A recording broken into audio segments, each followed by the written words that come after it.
All right, and we are back. Welcome into another episode of Chasing 1969, a New York Jets podcast. Today is Thursday, June 22nd. It's been a minute. How y'all doing? Took a little bit of a break here, the early parts of June.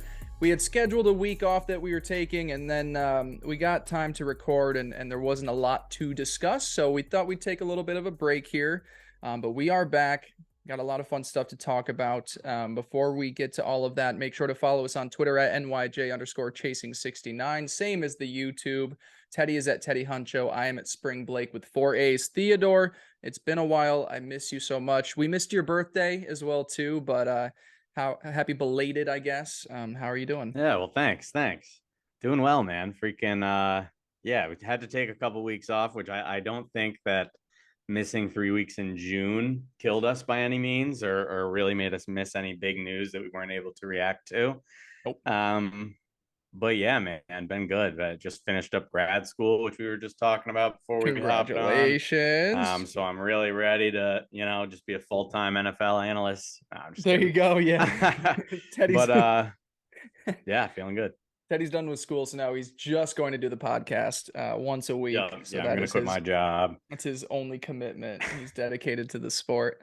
Yeah, I agree. I feel like moving forward, the two breaks that we do are pretty spot on with what we need. We can get a post-Jets season finishing up maybe till a little bit after the Super Bowl, unless the Jets are in the Super Bowl. Fingers crossed. That's what I'm saying. Hopefully obviously. We don't even get that hopefully break. we don't even stop then. But then also, yeah, this June period, you had, mini camp, OTAs, that sort of stuff, the voluntary stuff. Really wasn't a ton going on. I think we were there. Our last podcast was when practices had first started and people were freaking out about Allen Lazard and Aaron Rodgers, getting banged up real quick on day one. So everybody was freaking out. So we've taken a break since then. So let's just get back on a few things that have happened since then. One of the early notes, and it was something we talked about in our last podcast, was the Jets doing a visit with offensive lineman Yodney Cajuste from the Patriots. He then signs with the Jets. Third-round pick from the 2019 draft. He started 5 games and appeared in 17 over the last 2 seasons for New England.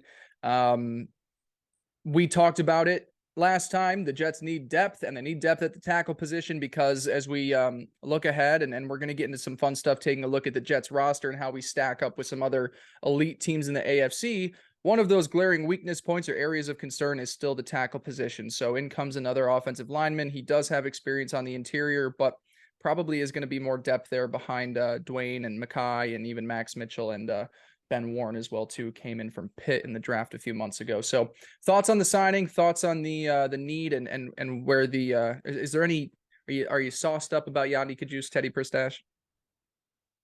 No, I wouldn't say sauced up. It's definitely kind of interesting when you see like he's a third-round pick. You kind of associate like, oh, Patriots linemen are kind of good. I do think, however, there's a trend of like the linemen that the Patriots let walk. They let walk for a reason, So like seeing a guy who was just drafted, 3-4 seasons ago, I guess probably 4, and he was let go, or 3. Yeah. So that's, but it's a depth piece, and it is interesting because,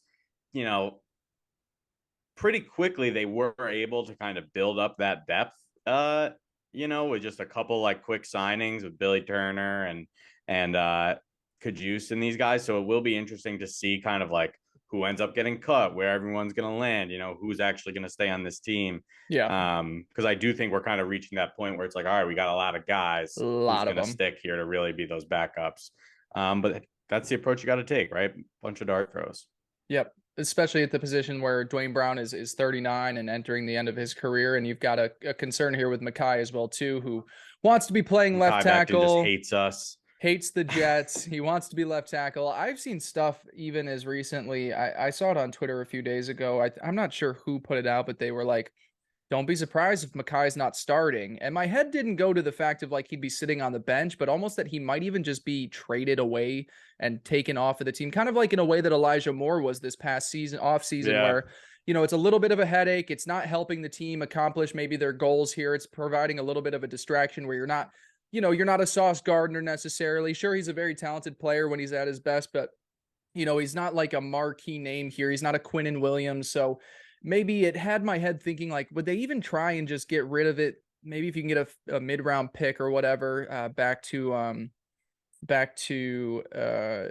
in return for him. Sorry, my iPad with my rundown keeps breaking, so I got to keep pulling this back up. But I agree. Yodney Cajuste. The Patriots love to draft mid-round guys, late-round guys, unrestricted, undrafted free agents, bring them in. They do super well, and then they're just like, all right, now we're done with you. We'll bring in the next ones. I never think that it necessarily has to do with talent.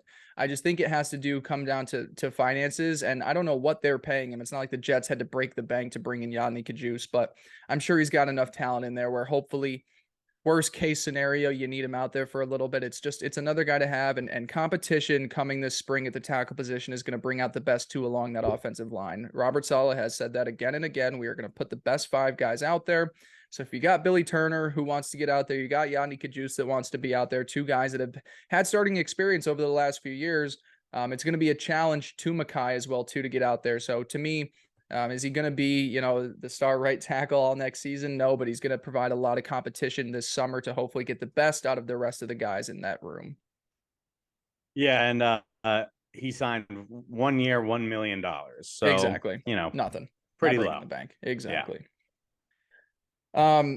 Yeah, so moving along, other names that kind of were floated around in Jets land. This was right around the time when we last spoke to you all that DeAndre Hopkins was released from the Arizona Cardinals after there being some trade rumors there potentially with the Bills or the Chiefs. The Cardinals just end up cutting bait, letting him choose his own decision.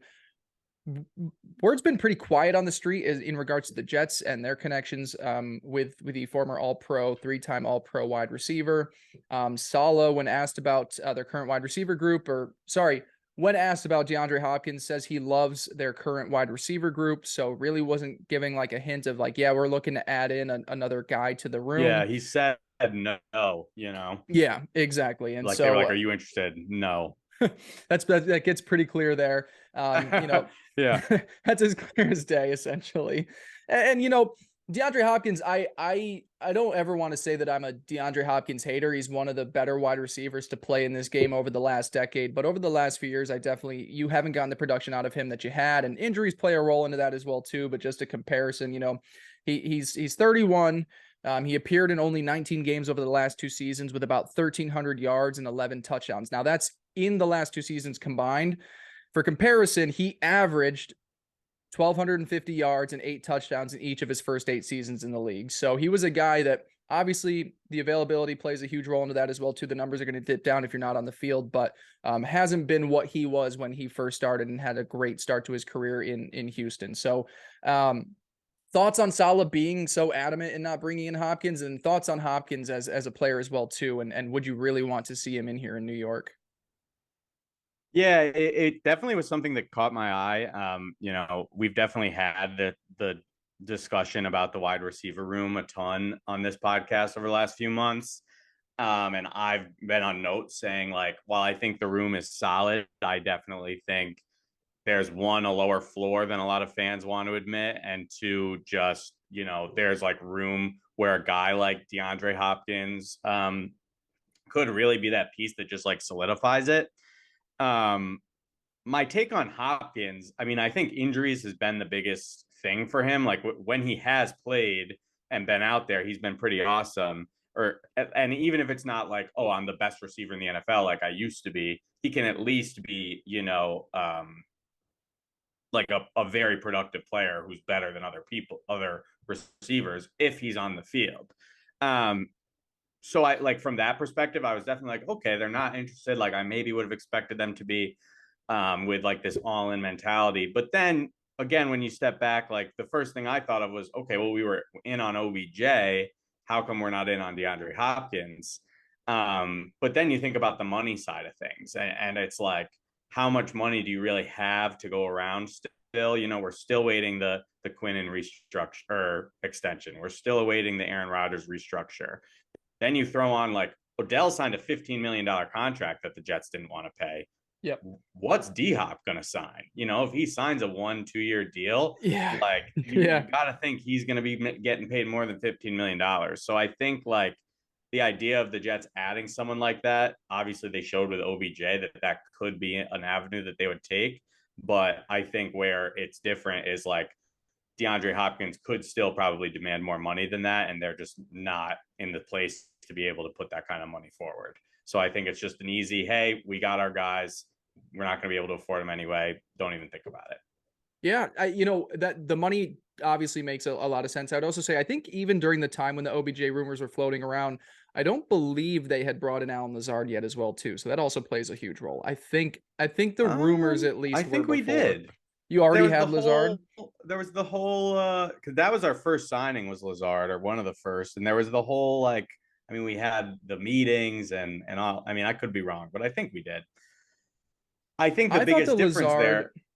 I think that the Lazard had he was the first signing of like free agency has started on that Monday, but they had been meeting with Rodgers the few weeks before. The rumors with OBJ, I don't think that OBJ signed with Baltimore until later into free agency, but I think the rumblings of OBJ in New York happened before there was any mention of Yeah, I Lazard. guess you're right. It was about a week before the But signing regardless, happened. the other thing that also when I think of those two specifically that to me makes more sense why I think the Jets would be very adamant is just like we're not in the DeAndre Hopkins market is stylistically as well too. Um, right now, when you enter the season, you want Garrett Wilson and Alan Lazard on the outside. Alan Lazard is a pure outside receiver. Garrett Wilson is somebody you can move in the slot, but you're really going to utilize him on the outside as well too.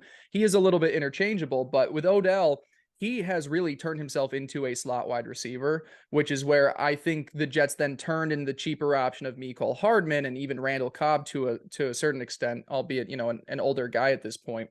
But I think they kind of look more stylistically like DeAndre Hopkins. If you go look at his route chart over the last 5 seasons, it is the left side of the football field. That man does not move off the left side. So That's I a think fact.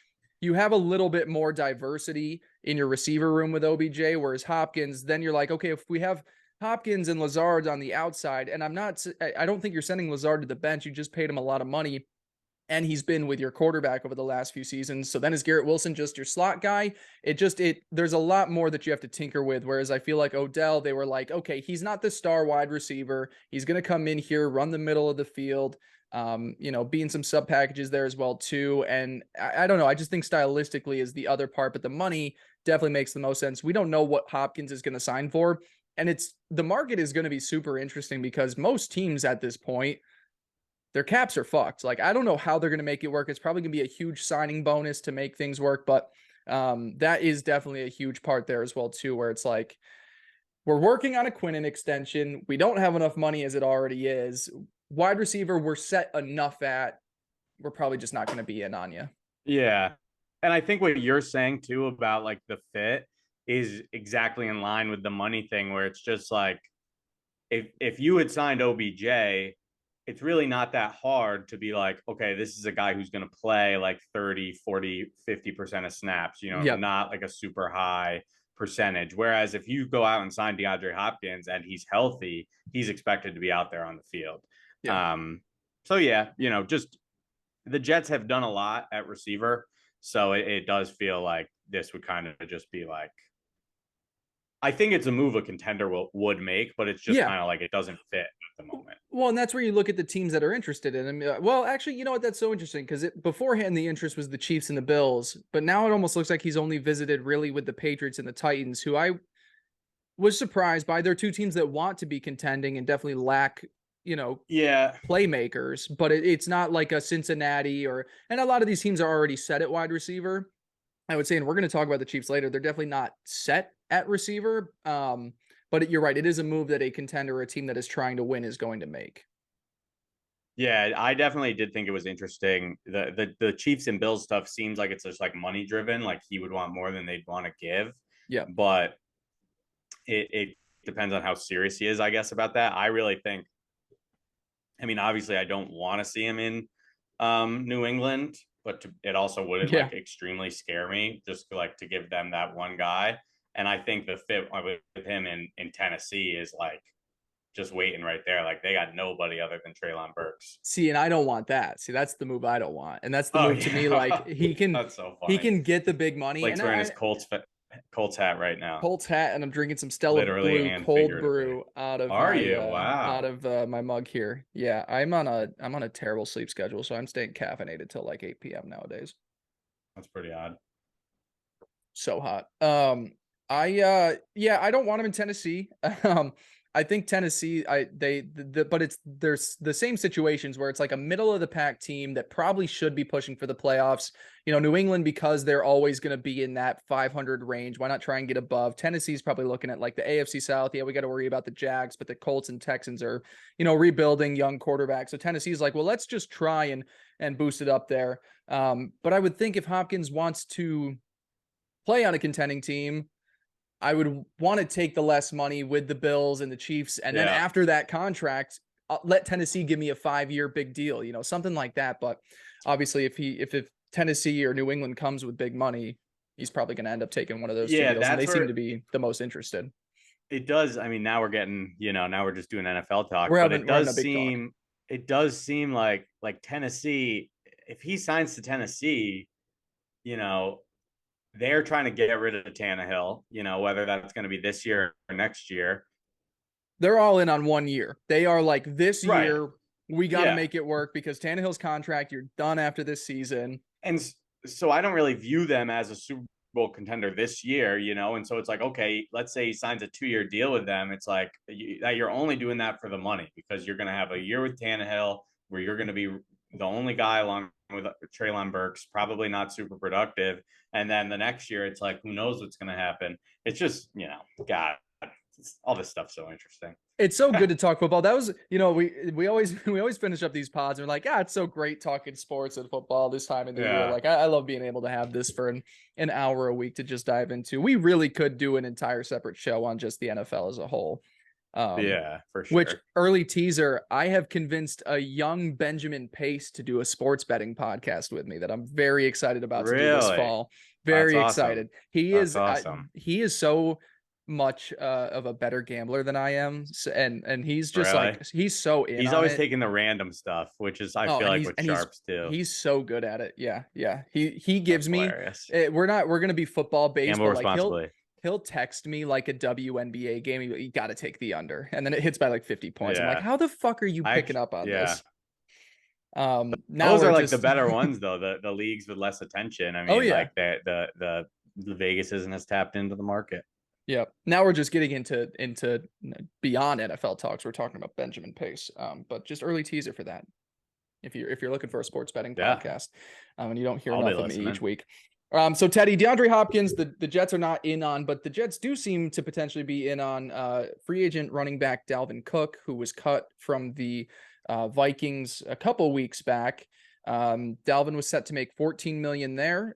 Vikings did not want to pay that, which at this point of the year, I don't get not wanting to pay. Like, you've already done the entire offseason. I don't know. I don't think it was just a money thing. I think they're ready for Madison to take over. That's an entire story. We've talked enough outside of it. I don't get where you're sitting here in June and you're like, well, all the free agents we want to sign, let's cut our expensive running back.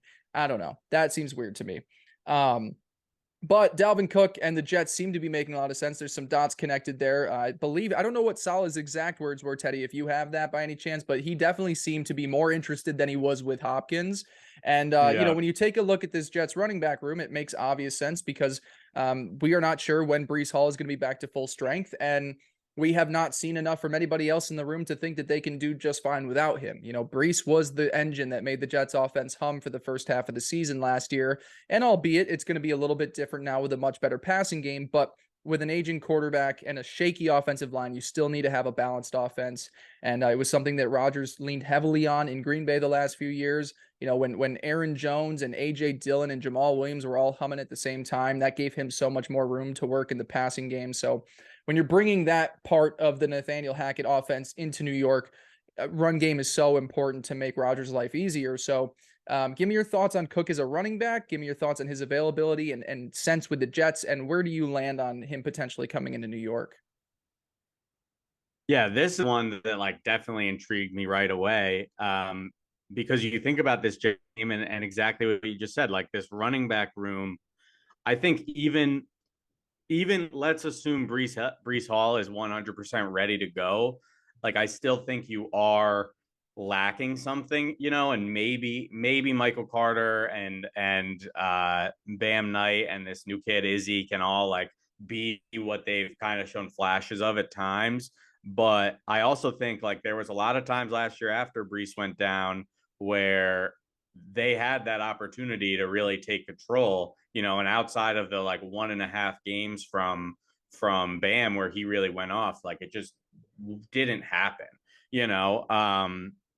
Obviously there's more, it's harder to run with a terrible pass game, whatever, but like even with Bryce, I think that this move would somewhat make sense, especially the fact that like we have Aaron Rodgers as our quarterback, which is probably going to be a 2-year thing, but you never know. Like, who knows what's going to happen next year? So, to me, the thought of like, let's go grab this guy, because Dalvin Cook is still, to me, a great running back.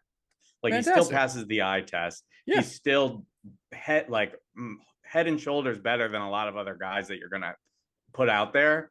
So, A little bit of injury history over the last couple seasons. Hasn't been yeah. fully healthy, but that's running backs. Yeah. And I think that plays into the like Breece Hall, I'm 100% like not hyping myself up on Breece Hall until we get like a lot closer and things start to look good.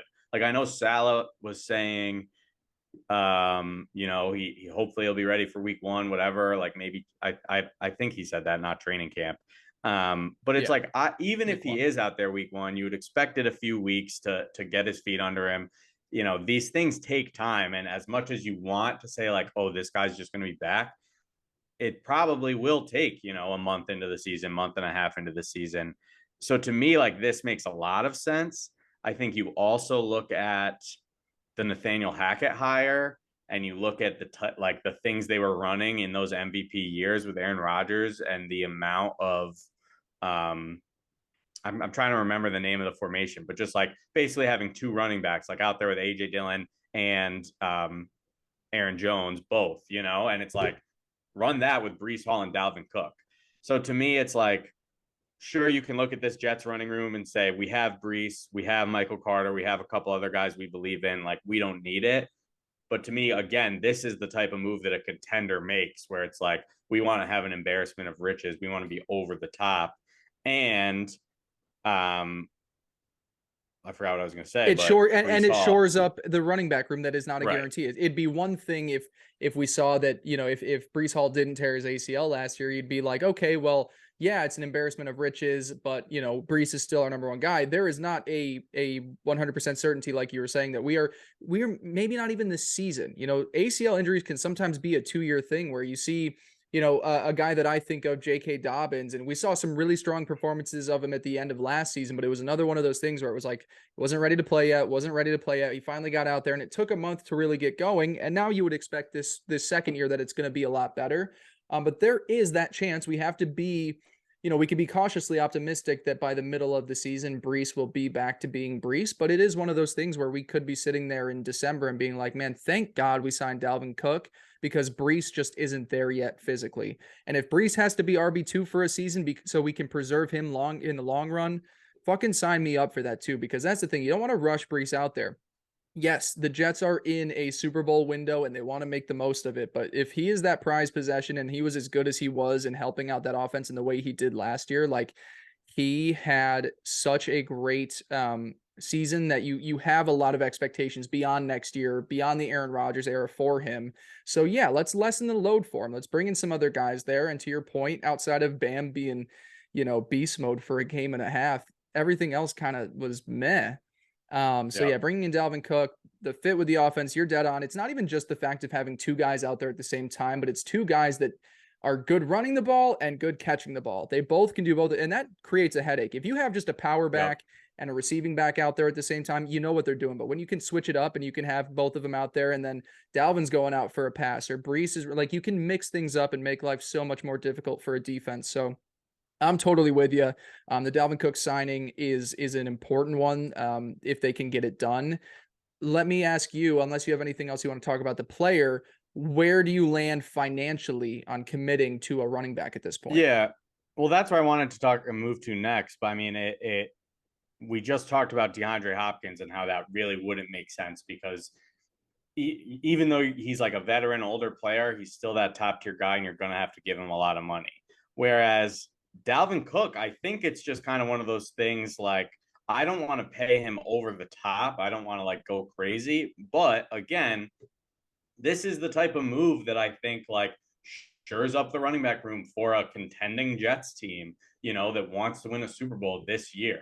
So I think, and I think you had the number. I think he like came out in a report requesting like 10 He million a year he average. yeah, I think he wants to be in the 8 to 10 million a year range. Yeah, and I think, that's a high bar to set, definitely, but if you're talking a 1-2 year deal for a guy that I still think has something left in the tank, you have other guys, so it's not like you're going to need to give him 300 carries a year and worry about that. And you look at the fact that, like, what's the saving grace for these aging running backs? And I say aging because it's funny to talk about a 27-year-old being As like aging, but super that's where old. they're at. But right, but the saving grace for the guys who hang around a little bit longer are the guys who have that pass catching ability. Like that's what kind of allows these guys to not get completely overrun with, just running up the middle over and over again. So this is a signing I think makes a lot of sense for the Jets if they can get it done. If they want to pay 8 million, 10 million, like go for it. But again, there's all these other kind of obstacles with our cap that are just like question marks to me right now. Like what we're going to do with Quinnen, what's going to end up happening with Aaron Rodgers. So it's just like, we'll have to wait and see, but I would love it.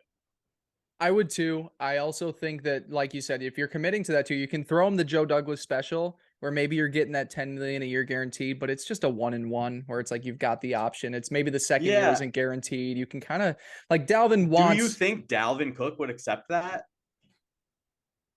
If he wants 10 million a year, I think he wants Yeah. to bet on himself to be like, give me the 10 for this one season. And if I'm worth Yeah. it, you will let me know and you'll reward Yeah. me that next season. Will the Jets do it regardless? I don't know. You know what I could also That's what's see? so funny to me is like it seems like if there was that option, it's like, okay, well, even if you had a great year, like see ya, like. But Yep. I guess if we, I mean, hey, there's a solid chance. Obviously, we don't win the Super Bowl this year. Like maybe you still want to go for it next year. Maybe Yeah. Rodgers sticks around. And you're like, hey, we'll keep Dalvin in this 29 age season or whatever. Exactly. And then the one other possibility that just came into my head as well too is maybe Dalvin is waiting until, the middle or end parts of training camp. And let's say that the Jets are they're loving they're loving what they're seeing from the receiver room. Say they're just taking a look and they're like, man, we've got depth. Mecole is going to be great. Lazard looks solid. Cobb is going to do just fine. The tight ends are getting more involved. We floated it around before. There is still that chance there that if you want to get rid of the Corey Davis and trade him off to a team that needs receiver depth, then that money opens itself up to then bring in another running back. There is movable pieces still around on this team. And we're going to talk about another guy that's being floated around as a potentially movable as well too in just a little bit. Cause there is actually the more we go through this, there's been a lot of news over the last few weeks that we're catching ourselves up on. But there's just so many different ways to make the money work where, yeah, if you're sitting there and you're in preseason week 2 and the receiver room, Denzel Mims looks fantastic. Say him and Rodgers are fucking crushing it and he's going to make that top 6 there. Maybe Corey Davis becomes expendable. And with that money, then you can go and put in a Dalvin Cook into this offense because you're also going to be sitting there preseason week 2, probably being like, holy fuck, what do we do at running back if Breece isn't Breece by week 4? Yeah. Yeah, I definitely don't anticipate the Corey Davis cut, but it Not a cut you're even. exactly right that there's a lot of potentials. Send him off for like a late round pick. There's going to be teams that are going to want they're going to want receiver depth. And the Jets currently the way that they're sitting, if every guy in that receiver room, tight ends included, is going to be better than they were last year because they have one of the greatest quarterbacks of all time throwing the football to them. So just that is the blank slate. The only guy that you could say maybe doesn't look as good as Mecole, but he's also was being relied on as like a number 1 or a 2 in Kansas City. He's going to be a number 4. He's going to be a great number 4. Every receiver I'm excited for that, honestly. is Denzel Mims is going to look Alan the best. Lazard, Denzel though, Mims is playing with the same guy. Yeah, exactly. Oh, fuck. Okay, so can't be better. They can't be better. Garrett Wilson, Randall Cobb was too. Garrett Wilson. Let's just take a moment. Actually, we don't have to do this. I just like He's going to finish the Garrett season as a Wilson top should 5 go wide to receiver. the fucking moon. Yeah, like he has Top to. 5. Like, Top 5, but he's just going no to, if Rodgers is still where he is at, and I don't believe that last year was like a sign of things to come. Like I think it was just a down season with a shaky line. The receiving options weren't there. Now that it's going to be Devontae Adams-esque. Yeah, I The totally talent's agree. there. And let's remind ourselves that everyone loves to talk about Aaron Rodgers' down year where he threw for 3,700 yards and 26 touchdowns. It's like, when the fuck has a Jets quarterback thrown for that many yards in the last 5 years? Never. Never. I was listening. Yeah, exactly. He's going to be on a better team. He's better for us. Like, his down year last year is like, I'm so sick of hearing about it. I was listening to the Bill Simmons podcast in the middle of this week, and they had Benjamin Solak on, and I like a lot of his work too, but they were just like kind of poo-pooing Rodgers on the Jets, and he was talking about the offensive line and being away from Matt LaFleur, and I was like, well, really when Nathaniel Hackett left is when Rodgers got worse, and we've got him back, and I don't think you guys recognize how bad the Packers offensive line was last year. Like, yeah, the Jets isn't much better, but you would assume that maybe the Jets can get more pieces going in there. So I don't know. We're getting on to topics that we didn't really anticipate. So I don't want to spend too much time there. I think we're very excited to be back, but I agree. Yeah. Garrett Wilson, I think he finishes next year as like a legit top 5. Like when you're mentioning the top 5 wide receivers in football, it's a list of Justin Jefferson, Jamar Chase, CeeDee Lamb, AJ Brown, Devontae, some top 7. Give me top 7. There's a lot of guys, but I mean, Tyreek, you just said Devontae Smith. Like, you don't think, Devontae Adams. Oh, Devontae Adams. Okay, yeah. But again, it's like I don't think it's absurd to say that Garrett Wilson finishes a better year than Devontae Adams, especially with like, Jimmy G or whoever the fuck they've got in Vegas. I think he's like that good. Yeah, and Devontae Adams was the best receiver in the league for a while until these young kids came in. Like. And AJ Brown's going to have I think is there. AJ Brown's going to have a down year because Shane Steichen is now with the Colts. So, you got to take into account that as well too. So Jalen Hurts won't, be what Jalen Hurts was last season. Right about that. Jason hasn't paid me yet, by the way. So you'll get your money when he finally does. So that's all right. it's no coming. Worries.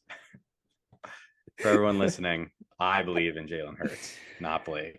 I believed, but now I don't want to believe. Like, now is the time where I'm ready to not believe again. All right, moving on. Teddy, we've talked about some fun signings in here. I love this podcast.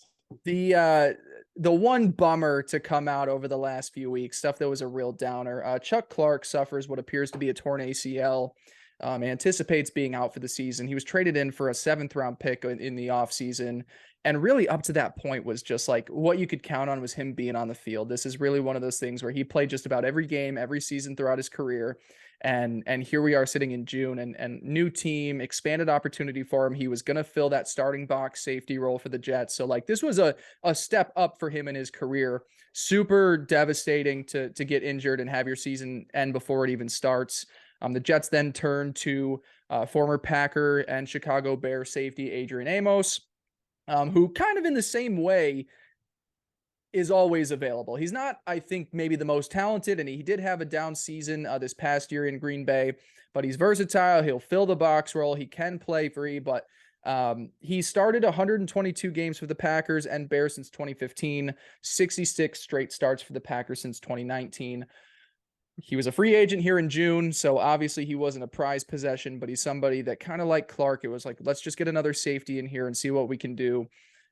First, Teddy, talk about the injury to Clark and how much of a, what that kind of was like when you found out. And then actually, because you found out through me as well, too, now that I'm honestly, I saw that we signed Adrian Amos. Forgot about that. Not to admit that maybe I wasn't paying attention as well as I should. You were finishing up grad school. I saw we signed Adrian Amos. Texted Blake and he's like, oh yeah, well, Chuck Clark got injured, so that's why we did that. And I was like, oh, fuck. I mean, and honestly, it's like we got Chuck Clark for a 7th-round pick. So to me, that already is like, how valuable is this guy going to be? But you did expect him to be that starter out there with Jordan Whitehead. And then, so, it's a blow, obviously. But to me, it does kind of feel like a lateral move of like, we replace this one veteran that's going to be a question mark of how good he's going to be with another veteran that's going to be a question mark of how good he's going to be, and that's kind of how I see this. But obviously it's like we went out and gave up a pick for a guy, that our coaching staff and front office obviously believed in him in some capacity. So it obviously sucks from that perspective, but I didn't get super attached to Chuck Clark in Yeah. his month or so that he was signed to the team. So I'm not like super devastated, I guess. Yeah, and to be fair, the entire safety room is a question mark. I don't think we feel strongly about any guy in that position group right now. So it was one of those where Yeah. it's like, look, we got a guy who starts all the time plays a ton for Baltimore for a 7th-round pick. Perfect. Okay, now we've got a guy that's been out there for 66 games in a row from Green Bay. Perfect. It's one of those where we just need guys. We need guys to not get hurt. I think that was the frustrating part with LaMarcus Joyner for a bit. He misses his entire first season here in New York 2 years ago. This past season, up and down play. Whitehead is another guy that, you throw that many hits around, you make as many big hits as him. Is he going to be able to hold up for a full season? They just needed safeties. And, they brought in 2 guys that clearly the mold is just like, how durable are you? Now, this is something you Right. can't predict here with Chuck Clark. And it's just so unfortunate, but they brought in 2 safeties that are just always available. So it just shows you they need somebody to play safety for the Jets in 2023. Yeah. And I do want to go on record and say I'm really buying stock in the Jordan Whitehead Whitehead. bounce back. Yeah. Just because I think that's just like so obvious, like a year in the system. I also I always have to remind myself, because when I think about like the safety room last year, I don't think it was like this super strong room. But then I'm like, okay, but our defense was like really, really good. And like they were clearly the worst part, but still like we So never like let clearly. up, like we rarely let up like more than 20. You know what I'm saying? So there's all these like things where I'm like, I don't I think this room is not as great as like other teams and stuff, but I don't think it's like this like, oh, this safety room is going to be the death of our defense, because I do think, like Jordan Whitehead and then a guy like Amos are good enough to be out there starting. You don't need safeties to win a Super Bowl. No one's winning a Super Bowl because of their safety duo. It's a position. You need 2 guys out there, but it's not something where it's like corner or edge rusher or left tackle or wide receiver or quarterback. Especially when you have the corners that we have. Like we have Exactly. the luxury Yep. of allowing those guys to really, like we can trust them one on one. And so it helps the safeties out a ton. Yep. Exactly. So hopefully Amos is a guy that can come in and fill that role. Like I said, it was a down season for him comparatively, talent wise in 2022, but anything compared to, I think, well, we got, that was the thing with the safety room, is you're right. It wasn't one of those things where it just like we were a bad defense because of the safeties, but it was like, if you threw up a montage of boneheaded Jets plays defensively last year, Yeah. 95% of them were Jordan Whitehead or LaMarcus Joyner or someone in the safety room just fucking up. All the like touchdowns that like Yeah. people would be like, Broke your oh, back. Sauce Gardner was the closest defender. And then you'd like watch the all 22 and it'd be like, oh, well, clearly that was the safety's guy and Sauce Yep. was just recovering, like Yep. that probably I Jordan can think of Whitehead 3 examples of overcommitted. that happening off the top of my head. Oh, Yeah. the amount of Yeah. times Whitehead would commit to a receiver stopping down and then him just like turning on the burners, and it's just Yeah. like, oh, Yeah. fuck. That's what I'm picturing. Yeah, as well. Oh, But heartbreaking. Yeah. All right. And then Teddy, before we get to, I guess, our finishing topic, there was one news and note piece that I think we should spend a little bit more time on because, the Jets are now sitting here. They've had their voluntary mini camps. They've had their OTAs. We're taking a little break. So they've had time to see the roster essentially together for the most part. Some guys not participating, whatever. Some guys taking a little bit easier. But recently came out by The Athletic, Zach Rosenblatt, and then was later kind of confirmed by Rich Cimini, but I think he was just throwing in his 2 cents, that the Jets have been fielding trade calls for defensive lineman Bryce Huff. Rosenblatt said, I've heard teams have called the Jets about trading for Huff this offseason, though nothing has materialized. Cimini said he wouldn't be surprised if he draws trade interest. So obviously he's still on the team, but he has been receiving calls. And look, for the Jets defensive line here, we know that their starters are their starters. We know that they've drafted some young guys there, and Will McDonald and Jermaine Johnson the last 2 years. When you take a look at Bryce Huff, he's been one of those really great value pieces along the defensive line.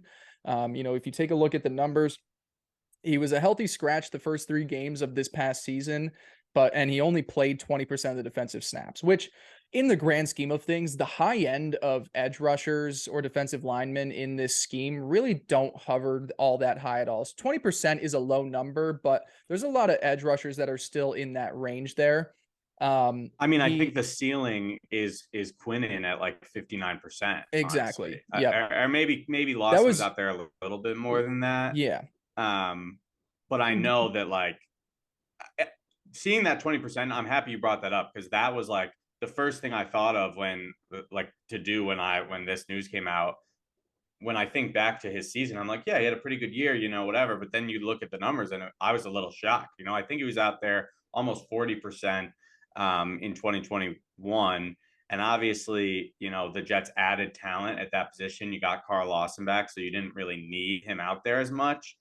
But you just talk about him being a healthy scratch for three games. He really did like show something and prove he should be out there on an NFL field and should be getting playing time. I've got So it's an thankfully interesting thing. Thankfully, we've got this beautiful thing called the internet. Quinnen Williams was there atop the defensive line at 60% of snaps last season. And then right behind him were both Carl Lawson and John Franklin Myers at 58 and 56, respectively. Your defensive tackles were out there a good chunk. Sheldon Rankins at 49%, Nathan Shepard at 34, Solomon Thomas at 32. And then the other edge guys were ahead of Bryce Huff. You've got Jermaine at 27%, Michael Clemens at 27%. But then Huff comes in there as well too at about 20%. So, there are a decent amount of guys ahead of him, but to be said, I mean, we're talking really not that much of a difference, especially when you consider the fact as well too, Huff also was a healthy scratch for the first 3 games. So Right. that one probably stands out to me more than the 20%. But in his time with New York, 7 starts out of 37 games, 7.5 sacks, 22 QB hits, and a forced fumble in 3 years. So what really caught your attention when the news came out that they're fielding the calls? That's the thing. They're just picking up the phone. They haven't moved him yet. They're just entertaining the idea of what the value is for Bryce. I mean, I'd actually love to let you go first. And the reason I say that is just because I've kind of known Bryce Huff, like gotten attached over the last 4 years. Yeah. And so you have maybe not been as in tune, as long. No, And so definitely to not. you, from what you know Bryce Huff as, like you saw him last year, like number one, does this shock you? And number two, do you think it would be a good move for them to do? Or do you think it's kind of like The reason it doesn't shock me is because I don't think the Jets necessarily planned coming into draft season that they were going to get Will McDonald in the first round. But when you take a look at the defensive numbers and Bryce is sitting there at 20% and you're still playing Michael Clemens more, you're playing Jermaine more. You've brought in other guys as well too, a couple other defensive tackles in there. So like the room is shuffling around a little bit. Now there has been some stuff specifically. We've seen this recently. And we didn't touch on this in the news part, but they're also trying to move Michael Clemens to that hybrid role like John Franklin Myers. They're giving him some work in at defensive tackle and trying to see like, can we put him inside on some of these situations? And then on the pass, do we open him back outside? So, or maybe it's the reverse way. Maybe they move him in on the pass is what I would think. Yeah.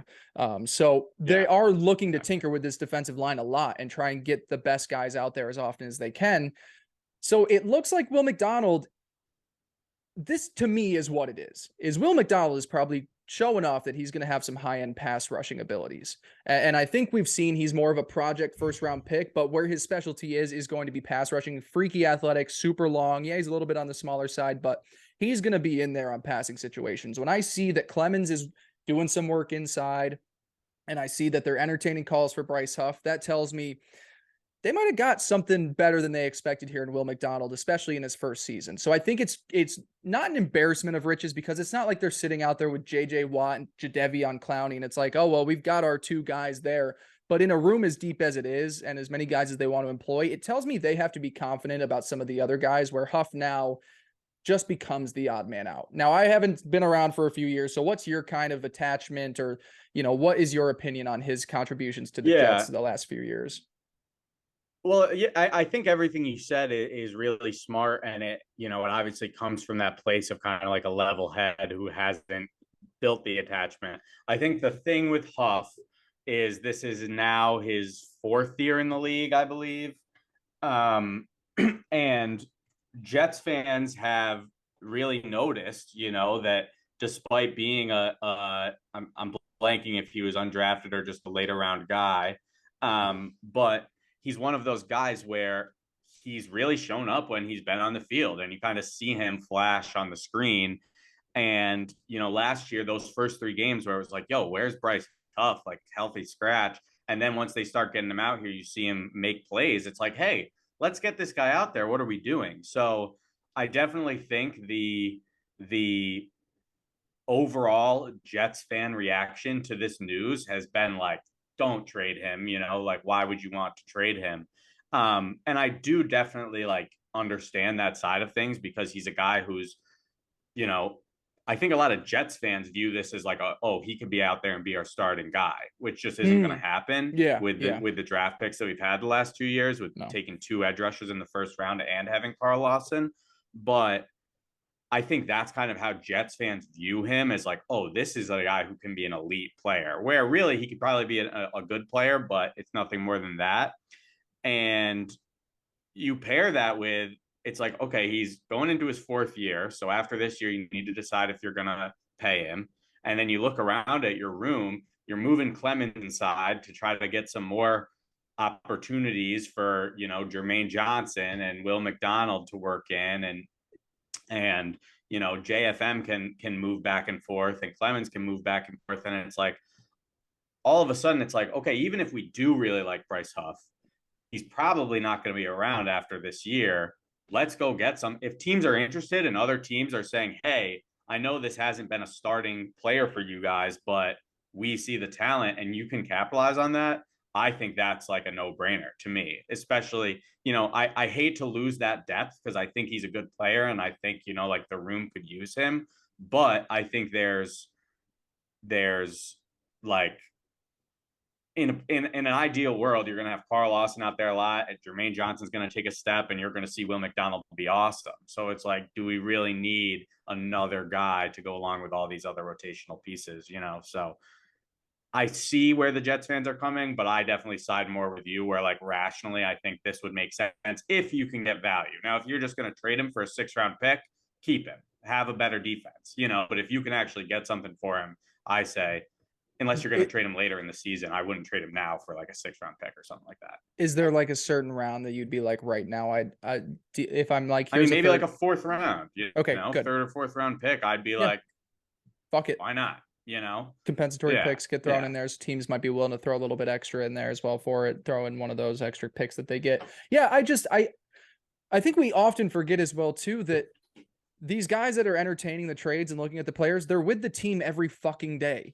They are watching what's in front of them and then taking that information and assessing their options afterwards. So yes, they're probably like, Bryce is very valuable to this team, but I think they're also realizing to a point, we've joked for so long about how deep Saleh wants this defensive line. I truly don't think their plan was to get a 1st-round edge rusher here 2 years in a row. I think it wasn't.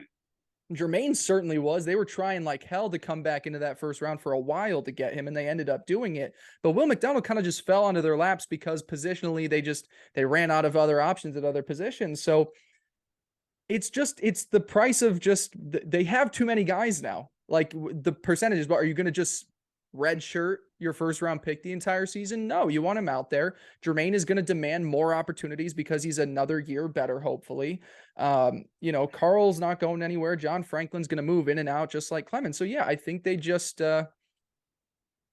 they have too many edge rushers now is what it is. And we've joked that you can never have enough edge rushers on this team, especially in this defensive scheme. But for a guy that was last year 6th among defensive ends in snap percentages, and then you draft a guy in the 1st round, they got to go somewhere. Like the Jets' 1st-round pick is going to be their 6th best or their 6th most utilized edge rusher this year.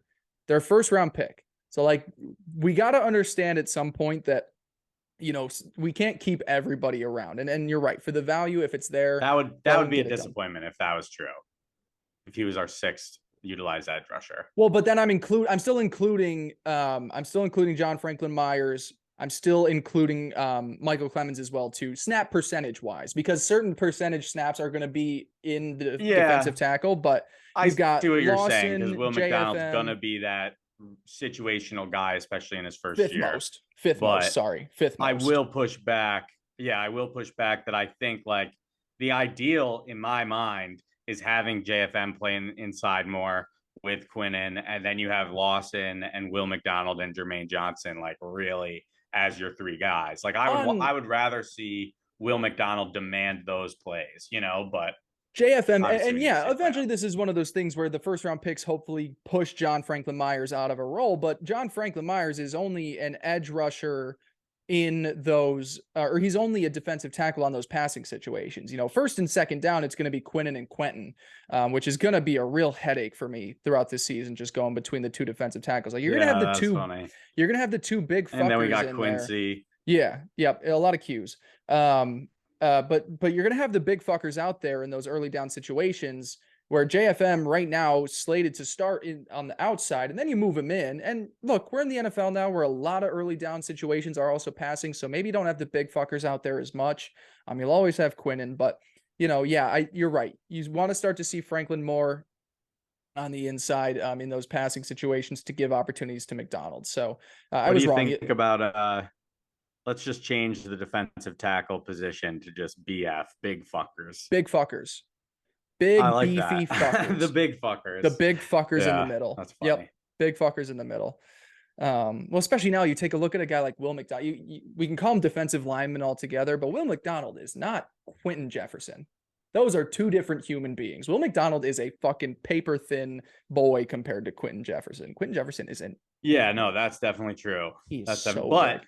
if you want to grade, and I know this means nothing, but if you want to grade Will McDonald on how much hype he's getting during Is he getting a OTAs and lot? minicamp or whatever, just everything I see is like positive, and it's like I, you know, there was one story. These are always so funny, like these stories that like get put out because it's like practice, you know. But Yeah. it's like the story was like Carl Lawson and Quinn Williams were captains, and their first pick was Will McDonald Oh, for I the did drill see of that. And like you're getting like, off the ball, okay.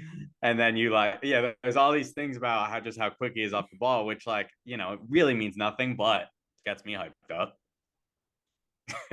Yeah, how could it not? You need stuff to amp you up in June when the season is we're less than 80 days away. Dude, These years go by I fast, said man. this in our group chat yesterday. We're not close, but we're pretty close to being close. You know, like once we get to like mid-July, it's like, all right, training camp starts in a week and a half. And once training camp starts, I mean, obviously there's still that wait, but things get real quick. And there's a lot to talk about. So we're not, you know, it sneaks up on you fast. The NFL's done a great job making this a year-round sport. I think it's also true that like as you get older each year, I mathematically mean, it that goes is by true. faster. So that's just what happens. So Smaller like percentage of your life. my Yeah. brother texted into our family group chat. I think it was Monday, and he was like 80 days till the football season. I was like, oh fuck. We're pretty Yeah. close. Like we're getting there. I, I Like I've Ray Allen. realized that I'm getting older when I start to I'll be like, there'll be something I want to do, like maybe go visit you in Nashville, and Oh no, you would I'll be never. like, all right, maybe I'll set a date for next summer you know what I mean? Like I view things like Yeah. 2-3 years out, like, You're oh, I'll like, get oh, that I'll in the get next that couple of down years, there. you know? Yeah. And it's like just like a weekend. That's an old man But shit, dude. I know. All right. Well, Teddy, let's finish Let's up get here. into this new segment. We got a new series that we're gonna do between now and the start of the season. We got a working title for it. I like New York, New York versus the world, and then we make it Kansas City Chiefs edition for whatever week it is. It's a working title. We'll figure it out. Maybe we'll figure it out as we go along with the show. But I don't hate that. New York versus the world. basically, we just want to take a look. The Jets, last year we weren't looking as the Jets as maybe a Super Bowl contender. I don't think any of us were sitting here in June, July is like, we have a legit chance to make a deep postseason run. We wanted the team to be better than as bad as they were the season before.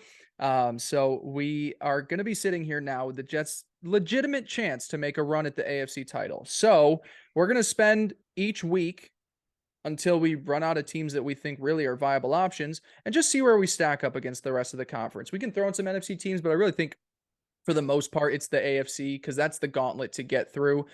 So we're gonna do it kind of in reverse order, starting with who is most favorited to win a Super Bowl, and then we'll work our way backward and kind of just follow through teams. And we're gonna go through position groups. We're gonna say our thoughts on different. Some conversations are gonna be quicker than others. There's a few in here that are gonna be the easiest conversations where we don't need to spend a lot of time on it. Some really interesting conversations with other position groups, and just see how our rosters stack up with the other teams in the AFC. And we can sit at the end of this and be like, wow, man, the Jets, we still only have maybe like the fifth best quarterback among these contenders here, albeit, a great one in Aaron Rodgers. But we can sit there and say, we got the best secondary in the entire conference. So it's going to be fun when we're all said and done to see how we think this team stacks up against the rest of the conference. Anything else to include in that, Teddy, before we get in? No, I think it's, it's an exciting thing to do because we are, viewing the Jets as a Super Bowl contender this year. So I really think like being able to kind of dive in and look team by team and see how we stack up really just kind of helps provide that context of, because I remember years in like in the Darnold age where I'd be like, oh, our team's actually not looking terrible. Robbie Anderson and Quincy and Nunwa are pretty good. And, but then you're like, okay, yeah, they're okay. But then you compare them to other teams in the league and it's like, holy fuck, Yeah. And I think that the Jets were hot in the streets, obviously, after the Aaron Rodgers news. And I think everyone deservedly so has, kind of jumped on them. But they were getting to that. Maybe it's just the story playing out and the offseason, but we're getting to that point where more and more it's popping up of like, how good are the Jets? And you see these stories of like, is the rest of their team really ready to be with Aaron Rodgers? And I think it's like an interesting discussion to have. I hope it really is just like slow news season and people need stuff to talk about, because you're right. The last month I've just been hearing more and more people be like, Rodgers, he's 40, he's with the Jets now. It's the Jets. It's not going to work out. Yeah. And it's very lazy takes when they're using it. So I really hope that as we get closer to the season, people start to look at this and they're like, you know what? It was a top 5 defense last year. And they did just replace the worst starting quarterback in the league with one of the greatest quarterbacks of all time. So I agree what with I'll you. Compare it to? What? A good kind of example is like last year the Lions, right, had the draft they had, and we're kind of viewed in a similar vein as the Jets, where it was kind of like this team isn't all the way there, but they could be a team to watch. And as the offseason progressed, it very started with like everyone was like the Lions are my dark horse team, but then that leads to a few months later it was like everyone was like, well, maybe this Lions team actually isn't we're hyping them up a little too much. Maybe we should pull the brakes. And it's interesting because, they went out and won 9 games last year or whatever. It's like they did definitely take a big step for them. And the original take of kind of like this could be a team that's kind of frisky was actually correct. But you just kind of saw like the take, like like take fatigue, like people were just sick of hearing it. So you start pushing back. Yeah. I think diving in and doing this series is really going to give us the answers we're looking for. And I think starting with, the cream of the crop with the Chiefs is the correct thing to do. Yeah, Super Bowl favorites to repeat as champions this year. Obviously, won last year over the Philadelphia Eagles. Well, let's start right off the bat. Teddy, Yeah, real first, quick, just to I guess get us rolling. I just want to say the Chiefs, like you just said, currently the favorite at plus 600 to win the Super Bowl. Jets currently in 7th, where I think they've been hovering at plus 1600. So just to give a little context where Vegas has these, that's where we're starting. Yep. Beautiful. Love it. We're going to go position group by position group. Some we're looping in together. We're doing secondary, not corners and safeties. We don't need to get that into the weeds with the receiving options, not wide receivers, tight ends. And we will start at the quarterback position. Teddy, the Chiefs have Patrick Mahomes. The Jets have Aaron Rodgers, which is a very good option. Tough one to we're starting off with a loss here. Patrick Mahomes is greater than Aaron Rodgers. Yeah. Yeah, that's definitely true. The only thing I want to say about this is when you're looking from the perspective of Super Bowl champions, it's like or Super Bowl potential. Obviously, Patrick Mahomes is that guy, and you saw what he was able to do despite maybe not having the weapons that some other teams had last year, where he still got it done. But this has been the goal, and this is what we talked about during the whole Rodgers saga, is I think there's a limited number of quarterbacks who could win a Super Bowl. And I think the fact that we have a guy who can at least be put on that list is a great thing. Maybe he's not Patrick Mahomes, the best in the league, but he's at least good enough to get it done. I agree. You don't need to have the best quarterback every single year. It does help. But The it Chiefs have helps. done it a couple of times now, but Aaron Rodgers has won Super Bowls before. Matthew Stafford won a Super Bowl. Like, you just have to be one of the better quarterbacks. That's really all it is. And that's why Yeah. Jalen Hurts didn't end up winning one last year. That went over your head. Yeah, I mean, that's stupid because I waited for you to see. look You at were like, their what did this Super Bowl fucker just stats. say? What did this fucker just say? Yeah, my mantra over the last 5 years has been Aaron Rodgers was the greatest quarterback I've ever seen until I saw Patrick Mahomes. And so it's like it's like their game is so reminiscent of the way that they've modernized the quarterback position. These are my two favorite players outside of my Colts quarterbacks that I love, and that's just more emotional attachment. But yes, Patrick Mahomes greater than Aaron Rodgers at this point, safe to say. Yeah. To the running game. Moving on to the running game. We've got right now Isaiah Pacheco, Jerick McKinnon, and Clyde Edwards-Helaire suiting up for the Chiefs. Those will be the three main contributors. The Jets, meanwhile, hopefully a healthy Bryce Hall coming back soon. Michael Carter as well. Izzy Adebunke. I had it after the Something draft, like and then I stopped saying it since then. So give me a few weeks. I got to get back into shape here. And then Bam as well too. So when you take a look at this running game, I think obviously the Jets have the main attraction in Bryce Hall. I would say I like the versatility a little bit more of the Chiefs game. Isaiah Pacheco came on really strong at the end of last season.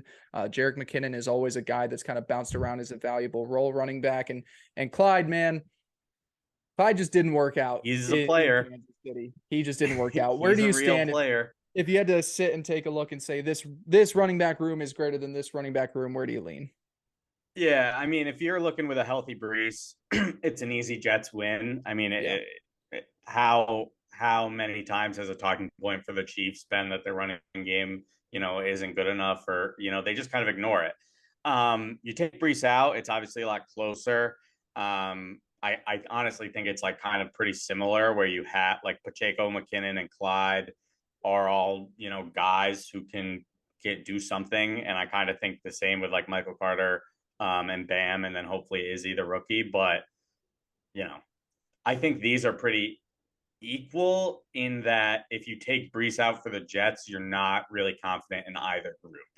Yeah, that's a very fair point.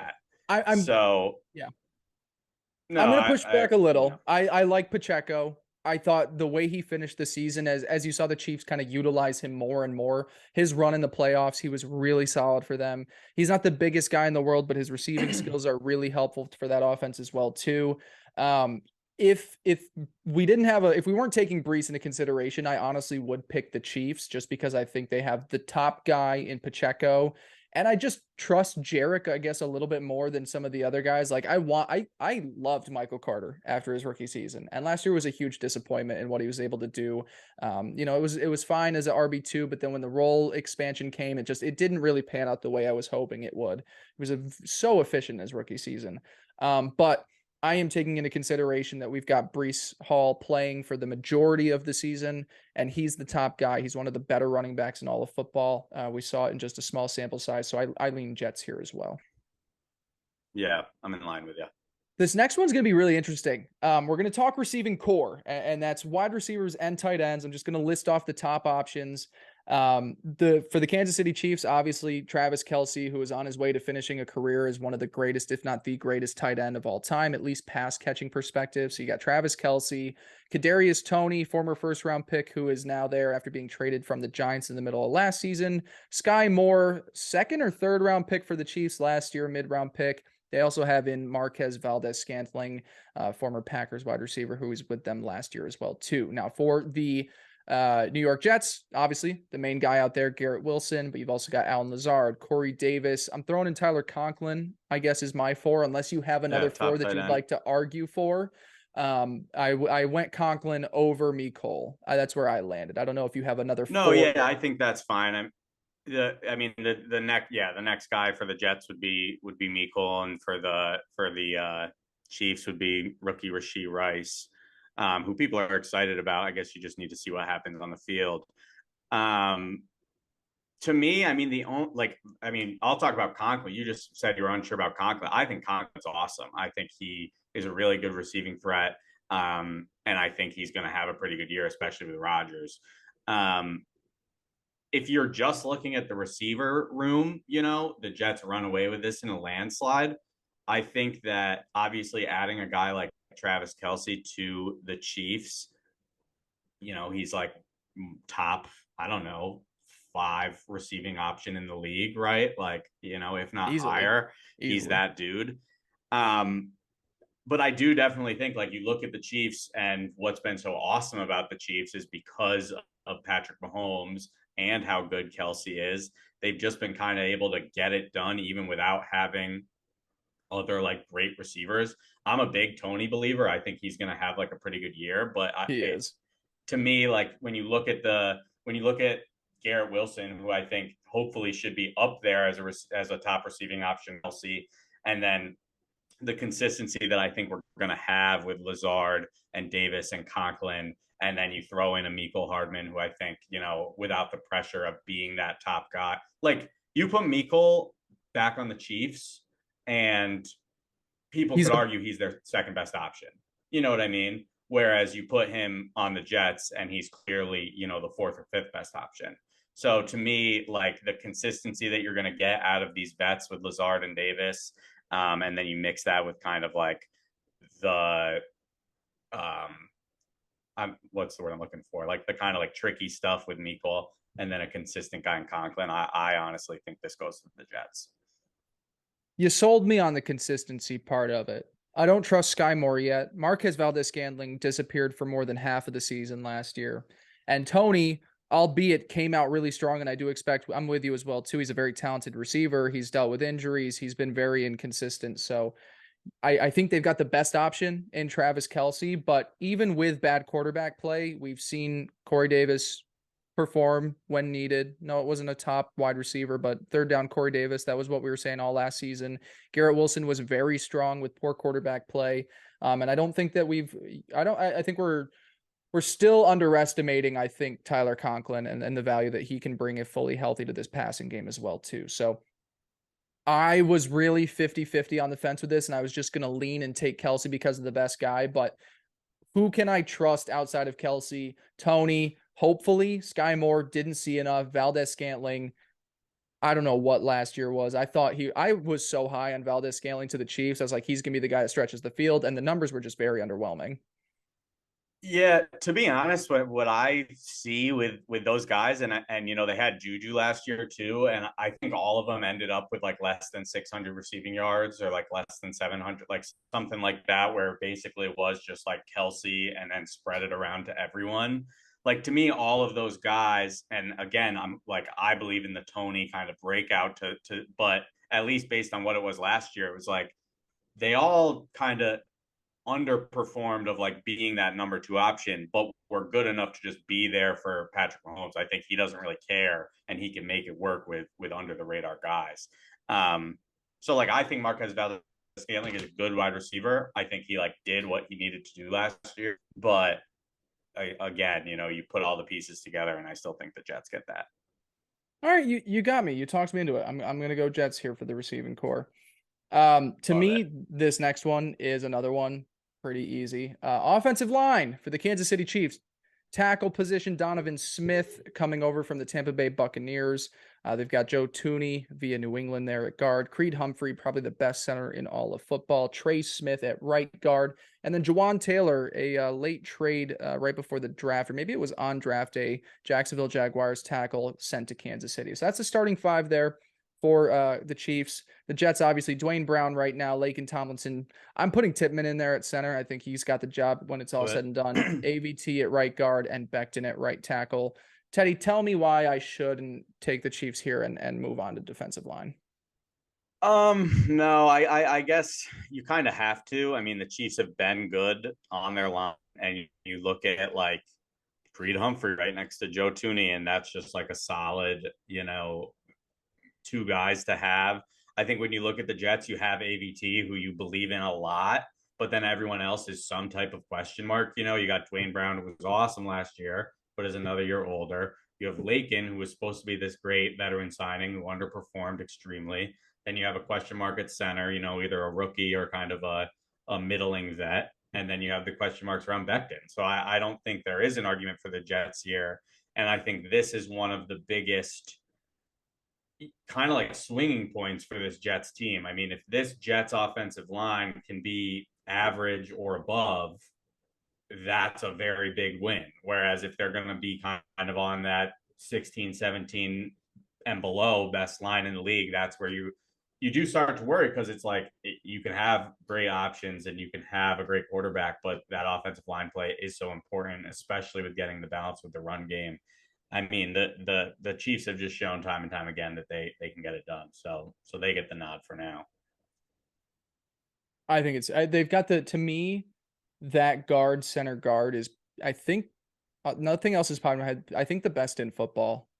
I think their interior, and Yeah, I it's would agree with interior you. I versus think most tackle. teams you look and those positions specifically, you're like, yeah, that's kind of weak. You They know, there's nailed it. not a Yeah. ton of guys that are great at those positions. Yep, exactly. And they've nailed that there. So, I mean, if you think back to even the work that they've done since that Buccaneers Super Bowl, I mean, they got out of that game and they were like, immediately, we are putting offensive linemen in front of Patrick Mahomes, and that's been huge Yep. for them. And obviously, it paid off well. I mean, the way they held up against even Philly's defense in that Super Bowl was amazing. Moving on, so we both give that one to the Chiefs. Defensive line. The Kansas City Chiefs are sitting here with some of their big impact players. George Karlaftis, I think he's either a second or third year guy now out of Purdue. Big beefy motherfucker. I think he was I said Purdue. I think Yeah, he's a Purdue second year. I think he was drafted last second year. year. Derek Nottie as well too on the interior. Chris Jones. Other edge rushers, there's not really necessarily a marquee name to them. And then the Jets guys, we all know John Franklin Myers, Big Q, Carl Lawson. You can throw in the young guys, Jermaine Will McDonald, Quentin Jefferson. The strength of the Jets defense, or one of the strengths of the Jets defense, where do you stack them up compared to the Chiefs guys? Which I don't make it sound like I'm just I feel bad because I listed 6 names here for the Jets and just 3 for the Chiefs. Yeah. They've got dudes, but I don't know. Yeah, other name. I mean, I'm not going to pretend to like be this big Chiefs defensive line guy. I mean, the other names we're missing. Charles Amenihu is listed as their other starting end, and then backups are Mike Dana, Keandre Coburn, Tershawn Wharton, and Felix Anudike Uzama. I'm not going to pretend I know anything about these guys. What I do know is Karlaftis is a guy who was pretty good last year, got a lot of hype in the draft. And Chris Jones is obviously a great player. But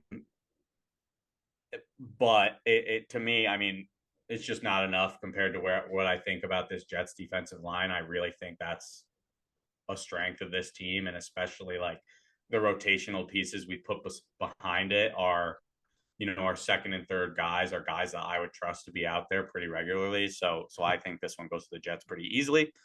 But, you know, maybe I don't know shit. To me, it's a lesser extent of the receiving core option, where, like, to me personally, Chris Jones is still better than Quinnen Williams. I'll still just give him the slight edge there. But outside of that, the Jets have one of the best defensive lines and rotations in all of football. So this is one where I think pretty consistently, just running through a few teams, I don't know if there's going to be many teams where I choose them over the Jets defensive line here. So this will be a pretty consistent one for me, where I'm going to be picking the Jets D line over just about anybody in the conference. Moving on through the defense. So we've been pretty even so far. Both of us go with I guess we should have wrapped up the offense, or maybe we can do a full recap after, but it seems to be pretty back. Yeah. So taking a look at the offense, we both went Chiefs advantage at quarterback. We went Jets advantage at the running back position. Receiving core, Teddy talked me into the Jets there. Offensive line, we went with the Chiefs pretty emphatically, in my opinion, at least. So that's a 2-2 split. We're starting off the defense there with a Jets win as well, which is pretty nice. Let's move along to the linebackers here, Theodore. Taking a look for the Kansas City Chiefs, the big names that really stick out. Nick Bolton, love of my life. Just a fun side story here. This guy will be a name that just like lives in our lives forever. you guys, if you've been listening for a while, Scott Graham and Mike Michelli have been on, and they'll be on to do an AFC's preview later in the summer. They were both in Nashville for the Super Bowl, and we were betting on some futures, and I was like, I'm going to take Nick Bolton for Super Bowl MVP. And then early on in the first half, he returns a fumble for a touchdown. And then a little bit later in the game, he almost returns a second one for a touchdown. So it just great vibes. It was a total dart shot. He lives in my heart forever. It sucks they called back that second touchdown because the payout was like I think he had a 2 couple sacks, and then he had a pick six that got called back. And honestly, like with the way that Mahomes only threw for 160 yards or whatever it was like it was one of the most unbelievable gambling picks I've ever seen. Despite the fact that it lost, like the fact that if that one play doesn't get called back, it probably wins. And we're talking about a linebacker being Super Bowl MVP is, unbelievable. So hats off to you, Blake. That's an awesome story. And I'll never forget about this guy because of it. Yep. None of us will. None of us will. He will live in, he could disappear and not, be a good linebacker, like fall into a depth piece for the Chiefs for the rest of his career. I'll never forget him. So Nick Bolton there at linebacker. They got Willie Gay as well too, Drew Tranquill. And then for the Jets, the three, it's CJ Mosley, it's Jamie and Sherwood listed right now, and Quincy Williams. Theodore, take it away. Yeah, this is an odd one for me because I do think that like the first thought is like easily Chiefs. Especially like this linebacker group has been a group that we've talked about, the past couple of years as kind of like needing some more. And obviously last year we had Quan Alexander, who's still floating around right now. But it's just kind of interesting to me because let's say we did have Quan, and so you put up our guys from last year, which would be Mosley, Quan, and Quincy. My initial thought would again be like, oh, Chiefs easily win. Like our group isn't that great. But I mean, our linebackers played fucking awesome last year. Like they really did. And especially, Quincy Williams, who a lot of guys were like, including me, who was like, this is a guy who makes flashy plays, but isn't really an every down guy. He improved a lot. He still obviously has some coverage work, but he improved in that a lot. And Jamie Sherwood's a guy who I've kind of hyped up as good, and is now kind of getting that now that he like more reports are coming out about him. So part of me wants to say the Jets just because like I think this was a really good room last year, and I believe in Jamie and Sherwood, but I just still like it's like all those same worries are still there. It's like Mosley's another year older, and then Quincy, was it just a flash in the pan, or is he, a solid, reliable piece? And then Jamien's still going to be a question mark of whether he can really be that guy, whether we sign Quan Alexander later in the offseason, whatever. I think this Chiefs linebacker group has just shown a little bit too much to give the nod to the Jets, despite my love for the Jets linebackers. I agree. I'm a little bit more bullish and just more like the Chiefs are. I think if you're asking me who's the best number one linebacker, to me that goes to Bolton. If you ask me who's got the best number two option, that's to me with Willie Gay. So outside, if you're just comparing and stacking up, like I think Bolton is better than Mosley. I think Gay is better than Sherwood or Quincy. So that's where I kind of just land. I'm going to go. I don't think either are necessarily fantastic. I do think that the Chiefs top option obviously is the best. That's, top 10-ish linebacker. But yeah, I'm going to go Chiefs, and I will still just, we could be sitting here poo-pooing the Jets linebackers yet again. And I don't know if there's going to be a season where they play great, and then I'm not going to go into the following offseason being like, man, I don't like this linebacker room, like CJ Mosley gets another all-pro nod or a Pro Bowl, and I'm just like, yeah, I don't see it. So I feel like that's just going to be one of our running bits here as we continue the show, is that we just never like the Jets linebackers, but I am going to pick the Chiefs here over the Jets. And then, last but not least, let's get to the secondary. The Chiefs rolling out with their cornerbacks. We've got Trent McDuffie and L'Jarius Sneed backing the safety room. They've got Justin Reed, former Houston Texan, and Brian Cook. And then the Jets boys, Sauce and Reed on the outside, Whitehead and Amos at safety. I think it was very intentional for me on my part to just group in secondary and receiving options. Just because I one for the sake of time, but two also I'd rather just have Sauce and Reed take all the shine here. Where do you stand Yeah. secondary wise for these two teams? Yeah, I mean, I got nothing against the Chiefs secondary. I think they got good guys. I think Snead's an okay player, McDuffie as well. Um, but I truly like I think the Jets have the best cornerback duo in the league. It frustrates me when Reed doesn't get the shine he should, because he was honestly just as good as Sauce Gardner last year in a lot of ways. Obviously not as elite, but he was easily a top 10 cornerback. And I think watching him play just proved that. Obviously, you worry about the safeties, but like we discussed earlier, um, you know, I think they're good enough. So I think the safeties probably makes this a closer race than it would be if we had some top tier guys. But I don't think you can pick against the Jets when you have Sauce and DJ Reed.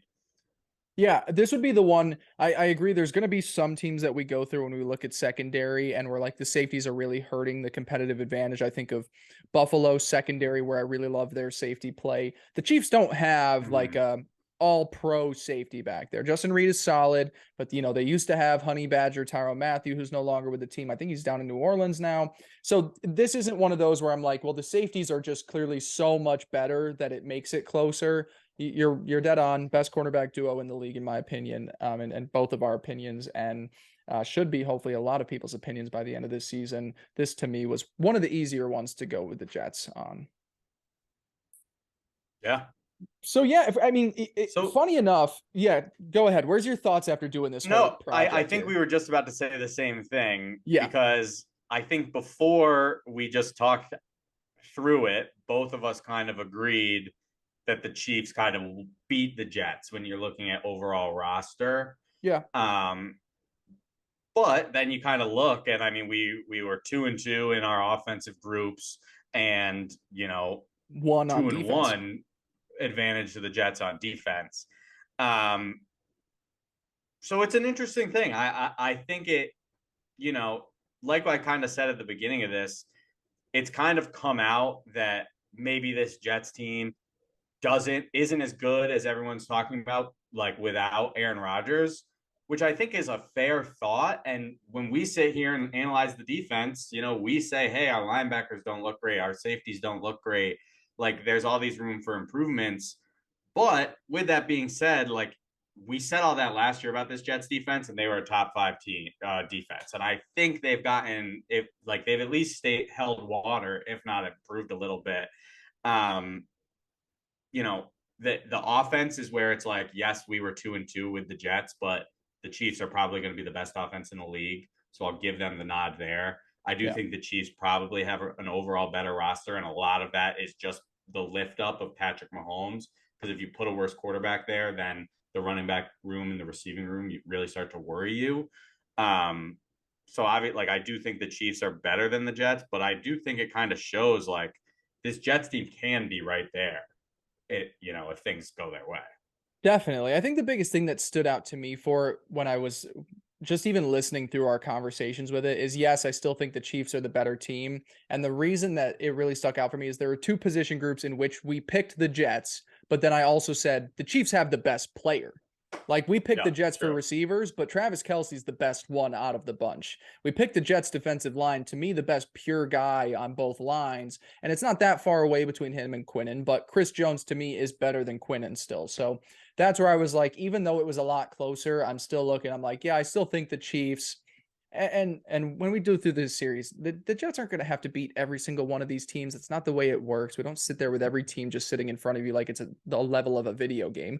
Some of these teams are going to beat up on themselves. But just as we take a look at the landscape, do I think we're at the Chiefs level? No. And Vegas agrees with us, and I think most people agree with us. But you know, Kansas City can't get past Cincinnati. That just seems to be getting in their way every once in a while, up until this past, AFC title game. There are teams that are going to knock each other out of the way, so maybe we don't even have to see Kansas City. But looking at this team right now, I'm happy that the Jets are a lot closer than they would have been a year ago, but I still think that, they're the defending champs and the Super Bowl favorites for a reason here. Yeah. But this is fun. That's what's sometimes tough about these things is you got to give respect where respect is due, you know? Exactly. And the Chiefs have done nothing. I mean, the only thing you could really say about the Chiefs is like, hey, they kind of have a lack of weapons on offense outside of Travis Kelce and Patrick Mahomes. But then you're like, well, didn't matter last year. They won the Super not at Bowl, all. You know, exactly. So, yeah. Yep. This is gonna be a fun series, Ted. This is a long one. We're sitting probably about an hour and a half. Around there. Feels good though. Feels We good. had a lot to catch up on. Yeah, I know. It's the next ones won't be as long because there won't be as much news, and maybe we even double up some of the teams. But I like this series. This series is gonna be fun because it's gonna be really. I'm super excited to get to like the Ravens, how we stack up with them. Miami conversation will be fun. There's a lot of teams in this conference that we got to be talking about. Yeah, I think it'll be fun when we get outside of the top couple people too, because it's like, yes, we just did the top team and the Jets kind of like we were in there head to head, you know, whatever.